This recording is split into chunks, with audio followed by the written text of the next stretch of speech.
Hello guys, जय श्री कृष्ण। સો welcome to my blog.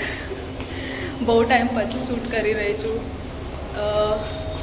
એક બહુ અજીબ વાત થઈ તો મને લાગ્યું શેર કરું તમારાથી.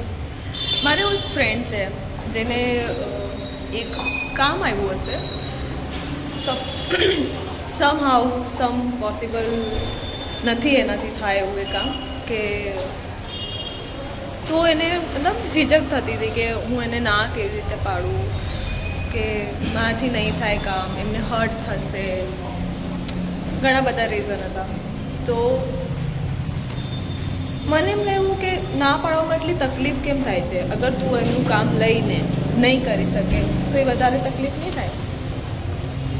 બસ વી આર સોલ પીપલ. કેવું હોય છે ને કે આપણી જે સોલ હોય છે ને એકદમ પ્યોર હોય છે, એકદમ જ વિદાઉટ એની ફિલ્ટર. મતલબ એની પાસે કોઈ ફિલ્ટર નથી, એની પાસે ખુદની પાસે કોઈ સમજ નથી. જે સોલ ફીલ કરે છે ને એ જ એવું મતલબ રિએક્શન આપે છે. જેમ કે અગર આપણને હર્ટ થતું હોય તો આપણી બોડી શાયદ આપણને એમ કહી દેશે કે ફોરગેટ, જવા દે, નથી એટલું યાદ રાખવું, નથી એટલું સોચવું, થયા કરે. પણ આપણી જે સોલ છે ને એ તરત જ રિએક્ટ કરે. એની અંદરની જે પેઇન થતું હોય ને એ રિએક્ટ કરે અને શાયદ સામેવાળાને બદુઆ કહો કે જે બી કહો એ આપી શકે છે.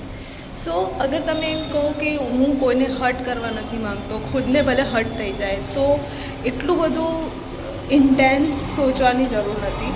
પહેલાં સેટિસ્ફાઈડ નહીં રાખીને તો ક્યારે અંદરની બદુઆ હોય કે જે બી હોય મતલબ એ સામેવાળાને લાગે. તો અગર આપણે ખુદનું ના સોચીને આપણે સામેવાળાનું સોચીએ છીએ તો એ ક્યાંક ને ક્યાંક આપણે એમના માટે જ પ્રોબ્લેમ વધારે ક્રિએટ કરે છે. સો પહેલાં ખુદની સોલને સેટિસ્ફાઈડ રાખવી જોઈએ, કેમ કે સોલ હંમેશા પ્યોર હોય છે. એમની પાસે ખુદની દિમાગી સોચ નથી હોતી. એ ગમે એમ કરીને અગર પેઇન ફીલ થતું હોય તો એ પેઇન જ કહેશે. અગર ખુદ આપણે સેટિસ્ફાઈડ રહેશે, ખુદની આત્મા પ્યોર છે એ સેટિસ્ફાઈડ રહેશે તો સામેવાળા ઓટોમેટિકલી બધું સેટ થઈ જ જાય છે. સો હું એ જ કહીશ કે અગર તમારાથી નથી થઈ રહ્યું તો એ ન જ કરો. બોડીનો ત્યાગ ઇટ્સ ઓકે.